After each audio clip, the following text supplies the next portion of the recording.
ഇന്നലകളില്ലാതെ ഭാഗം 1. കഥയിലേക്ക് പോകുന്നതിന് മുൻപ് നിങ്ങൾ ആദ്യമായാണ് ഈ ചാനൽ കാണുന്നതെങ്കിൽ ചാനൽ സബ്സ്ക്രൈബ് ചെയ്ത് ബെല്ലൈക്കൺ ക്ലിക്ക് ചെയ്ത് നോട്ടിഫിക്കേഷൻസ് എല്ലാം ഇനേബിൾ ചെയ്യാൻ മറക്കരുത്. കൂടാതെ കഥ ഇഷ്ടമായാൽ നിങ്ങളുടെ ഒരു ലൈക്കും കമൻറ്റും പ്രതീക്ഷിക്കുന്നു. ഇനി നമുക്ക് കഥയിലേക്ക് പോകാം.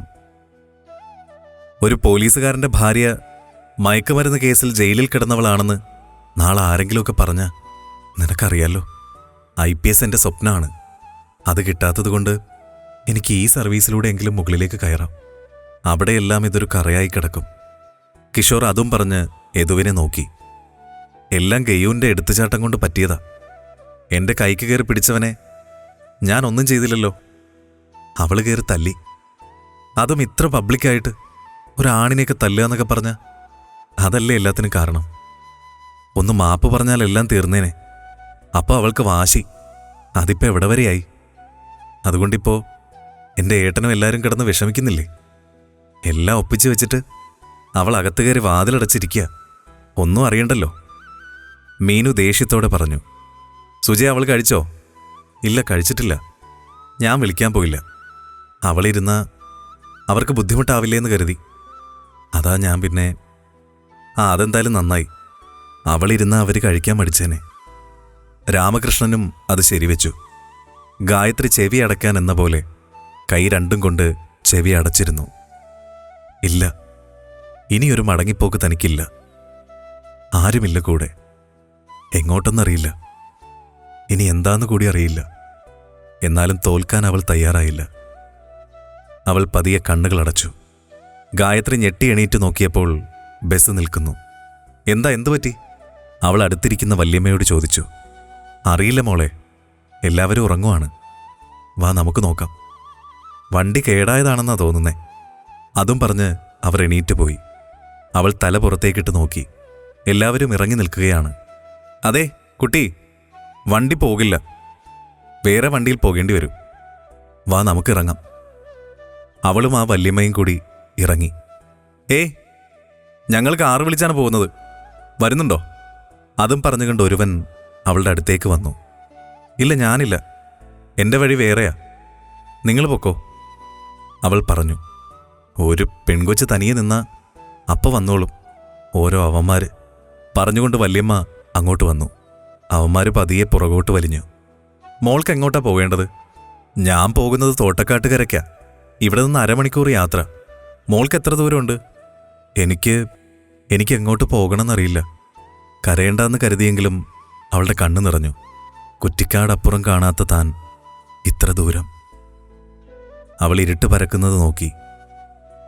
ശരി, എന്നാ പിന്നെ ഇന്നെന്തായാലും മോളെ തനിയെ വിടുന്നില്ല. എൻ്റെ കൂടെ പോര്. നമുക്ക് എൻ്റെ വീട്ടിൽ പോവാം. അത് കഴിഞ്ഞ് എന്താന്ന് വെച്ചാൽ നമുക്ക് നാളെ തീരുമാനിക്കാം. അത് പറഞ്ഞുകൊണ്ട് അവരവളെയും കൂട്ടി ഓട്ടോ സ്റ്റാൻഡിലേക്ക് ലക്ഷ്യം വെച്ച് നടന്നു. അവൾ ബാഗെടുത്ത് അവരുടെ പുറകെ നടന്നു. ഓട്ടോ മുറ്റത്ത് നിർത്തി. അതിൽ നിന്നും മാധവിയമ്മ ഇറങ്ങി. അവർ ഓട്ടോക്കാരന് കാശ് കൊടുത്തു. മോനെ, ഞാൻ ഈ ലൈറ്റൊന്നിട്ടോട്ടെ, എന്നിട്ട് പോകാവേ. അതും പറഞ്ഞുകൊണ്ട് അവർ ഓട്ടോയുടെ വെട്ടത്തിൽ വീട്ടിലെ ലൈറ്റിട്ടു. ഓട്ടോക്കാരൻ ഓട്ടോ എടുത്ത് പോയി. മോള് വാ, ഇവിടെ ഞാൻ മാത്രമേ ഉള്ളൂ. ഇന്ന് എനിക്ക് എന്തായാലും മോള് കൂട്ടുണ്ടല്ലോ. അതും പറഞ്ഞുകൊണ്ട് അവർ താക്കോലെടുത്ത് വാതിൽ തുറന്നകത്തേക്ക് കയറി. വല്യമ്മ, ഇത്രയും വലിയ വീടോ? അയ്യോ മോളെ, തെറ്റിദ്ധരിക്കണ്ട കേട്ടോ. ഇതെൻ്റേതല്ല, തോപ്പിലെയാ. അവരുടെ വളപ്പുരയാണിത്. ഈ ഭാഗം മാത്രമേ നമുക്ക് ഉപയോഗിക്കാൻ പറ്റൂ. ബാക്കിയൊക്കെ അവരുടെ സാധനങ്ങളാ. അതാ റൂം. കുളിക്കണമെങ്കിൽ പുറത്തേ കുളിപ്പുരയുള്ളൂ. പിന്നെ ഉള്ളത് തോപ്പിലെ കുള. ഇപ്പം മോൾ എന്തായാലും കുളിപ്പുരയിൽ പോയി കുളിച്ചാൽ മതി. അതും പറഞ്ഞുകൊണ്ട് അവർ പുറത്തേക്കുള്ള വാതിൽ തുറന്നു കൊടുത്തു. ഗായത്രി അവരെ നോക്കി ചിരിച്ചു. ഓടിച്ചെന്ന് അവരെ കെട്ടിപ്പിടിച്ചു. എനിക്കാരുമില്ല. വല്യമ്മ എന്നെ ഇങ്ങോട്ട് കൊണ്ടുവന്നില്ലായിരുന്നെങ്കിൽ ഞാൻ എവിടെ പോയേനെ? എനിക്കെങ്ങനെ നന്ദി പറയണമെന്നറിയില്ല. അവൾ അവരെ കെട്ടിപ്പിടിച്ച് കരഞ്ഞുകൊണ്ടിരുന്നു. എന്താ മോളെ ഇത്? ആരുമില്ലാത്ത എനിക്ക് ഒരു ദിവസമാണെങ്കിൽ ഒരു ദിവസം മോളെ കൂട്ടിന് കിട്ടിയില്ലേ? മോള് കുളിച്ചിട്ട് വാ, ഞാൻ ഭക്ഷണം റെഡിയാക്കാം. അവരവളെ കുളിക്കാൻ വേണ്ടി പറഞ്ഞു വിട്ടു. വല്യമ്മ എന്താ എന്നെക്കുറിച്ച് ചോദിക്കാത്തെ? എന്നെക്കുറിച്ച് അറിയണ്ടേ? ഒരു പരിചയമില്ലാത്ത എന്നെ എന്തറിഞ്ഞിട്ടാ വല്യമ്മ ഇവിടെ കയറ്റിയത്? ഗായത്രി കിടക്കുന്ന സമയത്ത് ചോദിച്ചു. ഞാൻ മോളെ ബുദ്ധിമുട്ടിക്കണ്ടെന്ന് കരുതി. വിഷമിപ്പിക്കുന്ന കാര്യങ്ങൾ പറയാൻ ആർക്കും ഇഷ്ടമുണ്ടാവില്ലെന്നറിയാം. അതാ ഞാൻ ചോദിക്കാഞ്ഞേ. വല്യമ്മ കരുതുന്നത് പോലെ ഞാൻ ആരും ഇല്ലാത്തോളൊന്നുമല്ല. എനിക്ക് എല്ലാവരും ഉണ്ട്. എന്നെ അവർക്ക് വേണ്ടാതായതാണ്. അല്ലാതെ ഞാൻ... അതും പറഞ്ഞ് അവൾ തേങ്ങിക്കരഞ്ഞു. അതല്ല കിച്ചു, എല്ലാം ഞാൻ മറക്കാം. നാട്ടുകാരെന്ത് വേണമെങ്കിൽ പറഞ്ഞോട്ടെ. പക്ഷെ എൻ്റെ ജോലി, എൻ്റെ ഭാവി, എത്ര കഷ്ടപ്പെട്ടാണ് ഈ ജോലി. നിനക്കറിയുന്നതല്ലേ. ഞാൻ എന്താ ചെയ്യണ്ടേ? ഒരു പോലീസുകാരൻ്റെ ഭാര്യ മയക്കുമരുന്ന് കേസിൽ ജയിലിൽ കിടന്നവളാണെന്നൊക്കെ പറഞ്ഞാൽ നിനക്കറിയാലോ. IPS എൻ്റെ സ്വപ്നമാണ്. അത് കിട്ടാത്തത് കൊണ്ട് എനിക്ക് ഈ സർവീസിലൂടെ എങ്കിലും മുകളിലേക്ക് കയറാം. അവിടെയൊക്കെ ഇതൊരു കറയായിട്ട് കിടക്കും. കിഷോർ അതും പറഞ്ഞ് യദുവിനെ നോക്കി. നീ പറയുന്നതൊക്കെ ശരിയാ. എന്നാലും അവൾ കുറ്റക്കാരിയല്ലല്ലോ. എല്ലാം തെളിഞ്ഞില്ലേ? അവളെ ചതിച്ചതാരാണെന്നുള്ളത് എല്ലാവരും അറിഞ്ഞില്ലേ? യദു പ്രതീക്ഷയോടെ കിഷോറിനെ നോക്കി പറഞ്ഞു. അതൊക്കെ ശരിയാ. അവൾ തെറ്റുകാരിയൊന്നുമല്ല, അതെനിക്കും അറിയാം. എന്നാലും അവളെ പിടിച്ചപ്പോൾ പത്രത്തിലും മീഡിയയിലും ഒക്കെ അവളുടെ ന്യൂസ് വന്നതല്ലേ. എന്നിട്ടത് അവളല്ലാന്ന് തെളിഞ്ഞപ്പോൾ പിന്നീട് വാർത്തകളിലൊന്നും അവളുടെ കാര്യങ്ങളൊന്നും വന്നില്ലല്ലോ. ആ വാർത്ത എല്ലാവരും അറിഞ്ഞു. എന്നാൽ ഇന്ന് വന്നത് ആരും ശ്രദ്ധിച്ചിട്ടുണ്ടാവില്ല. അല്ലെങ്കിലും അതും പറഞ്ഞൊരു വിളിയെങ്കിലും വന്നോ? അതുമില്ലല്ലോ. കിഷോർ പറഞ്ഞുകൊണ്ടിരുന്നു. യദു മീനാക്ഷിയെ നോക്കി. അവൾ പേടിച്ചു നിൽക്കുകയാണ്. അവൻ്റെ തീരുമാനം മാറ്റിമറിക്കാൻ പോകുന്നത് തങ്ങളുടെ ജീവിതത്തെയാണല്ലോ. അവൾ വേദനയോടെ അവനെ നോക്കി. ദേവകിയും കൃഷ്ണദാസും കണ്ണുകൾ കൊണ്ട് പലതും പറഞ്ഞു. അത് കണ്ടെങ്കിലും രാമകൃഷ്ണനും സുജാതയും കാണാത്ത പോലെ ഇരുന്നു. ഇതെല്ലാം കേട്ട് മരവിച്ച മനസ്സുമായി അവൾ ദേവഗായത്രി. ഇല്ല, താൻ കരയില്ല. എന്തിനാ കരയുന്നത്? തെറ്റ് ചെയ്തവർ കരയട്ടെ. 14 ദിവസം ജയിലിൽ കിടന്നപ്പോൾ കരഞ്ഞില്ല. അത് അവളുടെ ഒരു വാശിയായിരുന്നു. അപ്പോൾ പിന്നെ ഞങ്ങൾ ഇറങ്ങട്ടെ. ഇനിയിപ്പോൾ എല്ലാവരെയും വിളിച്ച് കല്യാണം മാറ്റിവെച്ചതായിട്ട് പറയാം. എല്ലാം ഒന്ന് കെട്ടടങ്ങട്ടെ, എന്നിട്ട് തീരുമാനിക്കാം. അതും പറഞ്ഞ് കൃഷ്ണദാസ് എണീറ്റു. അയ്യോ ഏട്ടാ, പോവല്ലേ. ഞാൻ ഫുഡ് റെഡിയാക്കിയിട്ടുണ്ട്, കഴിച്ചിട്ട് പോവാം. സുജാത എണീറ്റ് അടുക്കളയിലേക്ക് പോയി. കൂടെ ദേവകിയും. ആഹാരം കഴിക്കാൻ വേണ്ടി എണീറ്റ ഗായത്രി യദുവിൻ്റെ മുറിയിൽ നിന്ന് അടക്കിപ്പിടിച്ച തേങ്ങൽ കേട്ടു. തൻ്റെ മീനുട്ടി. മീനു, നീ കരയാതെ. ഞാൻ നിന്നെ ഒരിക്കലും കൈവിടില്ല. നിനക്കെന്നെ വിശ്വാസമില്ലേ? യദു മീനുവിനെ ആശ്വസിപ്പിച്ചു. എല്ലാം ഗെയ്യുവിൻ്റെ എടുത്തുചാട്ടം കൊണ്ട് പറ്റിയതാ. എൻ്റെ കൈ കയറി പിടിച്ചവനെ ഞാനൊന്നും ചെയ്തില്ലല്ലോ. അവൾ കയറി തല്ലി. അതും ഇത്ര പബ്ലിക്കായിട്ടൊരാണിനെ തല്ലുക എന്നൊക്കെ പറഞ്ഞാൽ അതാണ് എല്ലാത്തിനും കാരണം. ഒന്ന് മാപ്പ് പറഞ്ഞാൽ എല്ലാം തീർന്നേനെ. അപ്പോൾ അവൾക്ക് വാശി. അതിപ്പോൾ എവിടെ വരെയായി? അതുകൊണ്ട് എൻ്റെ ഏട്ടനും എല്ലാവരും ഇപ്പോൾ കിടന്ന് വിഷമിക്കുകയല്ലേ. എല്ലാം ഒപ്പിച്ചു വെച്ചിട്ട് അവൾ ഒരാൾ മാത്രം റൂമിൽ കയറി വാതിലടച്ചിരിപ്പാ. ഒന്നും അറിയണ്ടല്ലോ. മീനു ദേഷ്യത്തോടെ പറഞ്ഞു. ഗായത്രി വാതിക്കൽ നിന്നുകൊണ്ട് വാതിലൊന്ന് മുട്ടി. ഏട്ടാ, അമ്മ കഴിക്കാൻ വിളിക്കുന്നു. അതും പറഞ്ഞുകൊണ്ട് അവൾ തിരിഞ്ഞ് റൂമിലേക്ക് നടന്നു. അപ്പോൾ അവളുടെ മിഴികൾ അവൾ അറിയാതെ നിറഞ്ഞിരുന്നു. നീ പറഞ്ഞത് അവൾ കേട്ടിട്ടുണ്ടാവും. അവൾക്ക് വിഷമായി കാണും. ഏതോ മീനുവിനെ നോക്കി പറഞ്ഞു. വിഷമിക്കാൻ ഞാൻ ഇല്ലാത്തതൊന്നും പറഞ്ഞില്ലല്ലോ.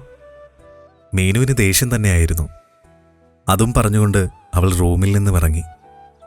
ഒരു നിമിഷം അവൾ ഗായത്രിയുടെ റൂമിന് നേരെ നോക്കി. എന്നിട്ട് താഴേക്ക് ഇറങ്ങിപ്പോയി. ഏതോ അവളുടെ പിന്നാലെ താഴേക്ക് പോയി. അവരെല്ലാവരും ഭക്ഷണം കഴിച്ചു. ആരും ഗായത്രിയെ വിളിച്ചില്ല.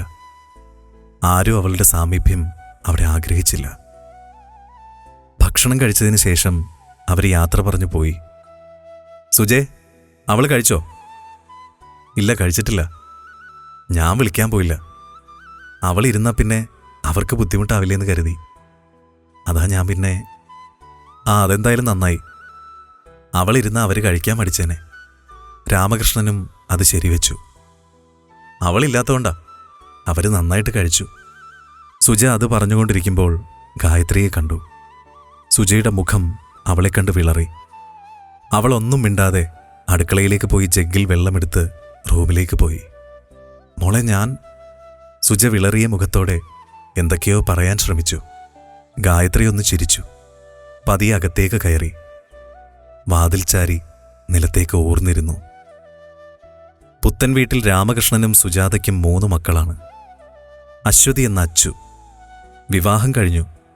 രാമകൃഷ്ണന്റെ കൂടെ സഹകരണ ബാങ്കിൽ ജോലി ചെയ്യുന്ന ദേവരാജന്റെ മകൻ സുരേഷാണ് അച്ചുവിനെ വിവാഹം കഴിച്ചത്. അവർക്കൊരു മകളാണ്, വേദ. രണ്ടാമത്തെ മകൻ സ്കൂൾ അധ്യാപകനായ യദുകൃഷ്ണൻ. അവന്റെ വിവാഹം മീനാക്ഷിയുമായി ഉറപ്പിച്ചു വച്ചിരിക്കുകയാണ്. 4 വർഷത്തെ പ്രണയം. 1 വർഷം മുന്നേ നിശ്ചയം കഴിഞ്ഞതാണ്. അതിനുശേഷമാണ് അവരുടെ പ്രണയം. മീനാക്ഷിയും ഗായത്രിയും +2 മുതൽ ഒരുമിച്ചാണ് പഠിച്ചത്. അങ്ങനെയാണ് യദുവുമായിട്ട് ഇഷ്ടത്തിലായത്. ഗായത്രിയെ സ്കൂളിലാക്കാൻ പോകുമ്പോൾ കണ്ടാണ് അവർ പ്രണയിച്ചത്. എല്ലാത്തിനും കൂട്ട് ഗായത്രിയും. കല്യാണത്തിനൊരു 3 മാസം മുന്നെയാണ് അവരുടെ എല്ലാവരുടെയും ജീവിതം മാറ്റിമറിച്ച ആ സംഭവം നടന്നത്. ഒരു ഞായറാഴ്ച ഗായത്രിയും മീനാക്ഷിയും അവളുടെ കൂട്ടുകാരി സാന്ദ്രയുടെ പിറന്നാൾ ആഘോഷിക്കാൻ മാളിൽ പോയി. അവർ 5 പേരുണ്ടായിരുന്നു. മീരയുടെ കാറിലായിരുന്നു യാത്ര. അവർ പാട്ടും മേളമൊക്കെ ആയിട്ട് നല്ല മൂഡിലായിരുന്നു. മാളിൽ വെച്ച് സാന്ദ്രയും മീനുവും ഐസ്ക്രീം വാങ്ങിയിട്ട് വന്നപ്പോൾ ഒരു പെൺകുട്ടി ഓടി വന്ന് അവളെ ഇടിച്ചു. അവളുടെ ഭാഗത്തായിരുന്നു തെറ്റ്. എന്നിട്ടും അവൾ മീനുവിനെ തല്ലി. ഇത് കണ്ടു നിന്ന ഗായത്രി അവളെ തിരിച്ചും തല്ലി. അപ്പോഴേക്കും ഒരു ചെറുപ്പക്കാരൻ ഓടി വന്നു. ശാരിക, എന്താ പ്രശ്നം? ഇവളെന്തിനാ നിന്നെ അടിച്ചത്? അയാൾ ചോദിച്ചപ്പോഴേക്കും അവൾ കരഞ്ഞുകൊണ്ട് അവനെ കെട്ടിപ്പിടിച്ചു. ഇവൾ എൻ്റെ മേത്ത് ഐസ്ക്രീം ഇട്ടതിന് ചോദ്യം ചെയ്തതിനാ ഇവളെന്നെ. അവളുടെ കരച്ചിൽ കൂടി. എടി, ഞങ്ങൾ പോലും ഇവളെ തല്ലാറില്ല. എന്നിട്ടാ നിന്നെപ്പോലൊരു ലോക്കല്. അതിൻ്റെ കുഴപ്പമാണ് ആ പെണ്ണിന്. അതെ, മോളുടെ അഹങ്കാരത്തിനുള്ള അടിയാണ് ഞാൻ കൊടുത്തത്. പെണ്ണോ? ഏട്ടാ, അതെന്താ നീ പെണ്ണല്ലേ? ഗായത്രി ചിരിച്ചുകൊണ്ട് ചോദിച്ചു. എടി, എക്സ് മിനിസ്റ്റർ സദാശിവന്റെ മോളെ തല്ലാ മാത്രം നീ വളർന്ന. ഇവളെ അടിച്ചതിനാണോ നീ എൻ്റെ കുട്ടിയെ അടിച്ചത്? അപ്പം ഇവളെ ഞാനൊന്ന് പിടിച്ചാലോ? അപ്പം നീ എന്താ ചെയ്യാ? അതും ചോദിച്ച് അവൻ മീനാക്ഷിയുടെ കയ്യിൽ പിടിച്ചു വലിച്ചു. പിന്നെ ഗായത്രി ഒന്നും നോക്കിയില്ല. അവൻ്റെ കരണത്ത് തന്നെ ഒരെണ്ണം കൊടുത്തു. അത് കണ്ട ആളുകൾ കൂടി. ശരത്ത് മീനാക്ഷിയുടെ കൈവിട്ട് ഗായത്രിയെ നോക്കി. എടി, നീ ചെവിന്നുള്ളിക്കോ. ഇതിന് നീ അനുഭവിക്കും. നീ ഞാൻ ആരാണെന്നറിയും. ഇല്ലേ ഞാൻ അറിയിക്കും. അവൻ അലറിക്കൊണ്ട് പറഞ്ഞു. അവനെ കൂട്ടുകാരെല്ലാവരും കൂടി ഒരു കണക്കിന് വലിച്ചോണ്ട് പോയി. പിന്നെ സാധാരണ പോലെ ദിവസങ്ങൾ കടന്നുപോയി. അവരെല്ലാവരും ഇതെല്ലാം മറന്നു. കോളേജിൽ ക്ലാസ് തീരാറായി. ലാസ്റ്റ് എക്സാമാണ്. ഗായത്രി എല്ലാം എഴുതി. ഇനി എസ്സേ കൂടി എഴുതണം. ഇന്ന് കഴിഞ്ഞ് അടിച്ചു പൊളിക്കണം. അതും ഓർത്തുകൊണ്ട് അവൾ എഴുതിയതെല്ലാം ഒന്നുകൂടി നോക്കി. എന്നിട്ട് ബാക്കി എഴുതാൻ തുടങ്ങി. അപ്പോഴാണ് ഒരു പോലീസ് അങ്ങോട്ട് വന്നത്. ഈ സ്കൂട്ടറില്ലേ, KL7 486-ൻ്റെ, ഇതിൻ്റെ ഓണർ ആരാ? ഈ ഹാളിൽ എക്സാം എഴുതുന്ന ആരുടെയെങ്കിലും ആണോ? ഗായത്രി തല ഉയർത്തി നോക്കി. അത് എൻ്റെ വണ്ടി നമ്പരല്ലേ? സാറേ, അത് എൻ്റെ വണ്ടിയാ. എന്താ സാറേ? എന്താണെന്നോ? അതിൽ മയക്കുമരുന്നും വെച്ചിട്ട് നീ ഈ എക്സാം എഴുതിക്കൊണ്ടിരിക്കുകയാണല്ലേ? അയാൾ അതും പറഞ്ഞ് ഒരു ലേഡി കോൺസ്റ്റബിളിനെ നോക്കി കണ്ണ് കാണിച്ചു. അവരൊന്നും നോക്കാതെ അവളുടെ കവിളിൽ തന്നെ അടിച്ചു. എന്താടി, മയക്കുമരുന്ന് കച്ചവടമാണല്ലേ നിനക്ക് പണി? എന്താടി, വീട്ടിൽ നിന്നൊന്നും കിട്ടത്തില്ലേ നിനക്ക്? നിനക്ക് ഇതാണ് പണിയല്ലേ? പണം ഉണ്ടാക്കാനുള്ള പണി ഞങ്ങൾ നിനക്ക് പറഞ്ഞു തരാം. അതും പറഞ്ഞുകൊണ്ട് അവർ ഗായത്രിയെ വലിച്ചിഴച്ച് കോളേജിൻ്റെ വരാന്തയിലൂടെ കൊണ്ടുപോയി. തുടരും. വീഡിയോ ഇഷ്ടമായെങ്കിൽ ലൈക്ക് ചെയ്യാനും ഷെയർ ചെയ്യാനും സബ്സ്ക്രൈബ് ചെയ്യാനും മറക്കരുത്.